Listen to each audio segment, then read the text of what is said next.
கோவை அதிமுக வேட்பாளர் சிங்கை ராமச்சந்திரனுக்கு ஆதரவாக பள்ளி வாசல்களில் அதிமுக எம்எல்ஏக்கள் தீவிர வாக்கு சேகரிப்பில் ஈடுபட்டனர். கோவை உக்கடம் பகுதியில் உள்ள பள்ளிவாசலில் தொழுகை முடிந்து வெளியே வந்த இஸ்லாமிய மக்களிடம் எஸ்டிபிஐ உள்ளிட்ட கூட்டணி கட்சியினருடன் அதிமுகவினர் வாக்கு சேகரிப்பில் ஈடுபட்டனர்.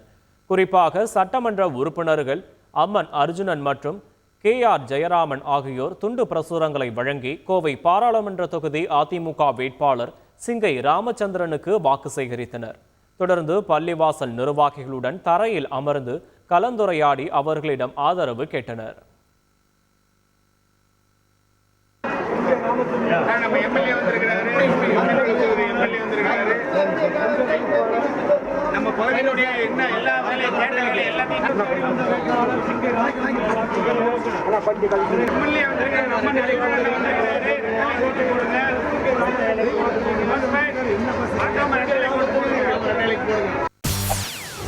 செய்திகளை உடனுக்குடன் தெரிந்து கொள்ள உடனே சப்ஸ்கிரைப் பண்ணுங்க.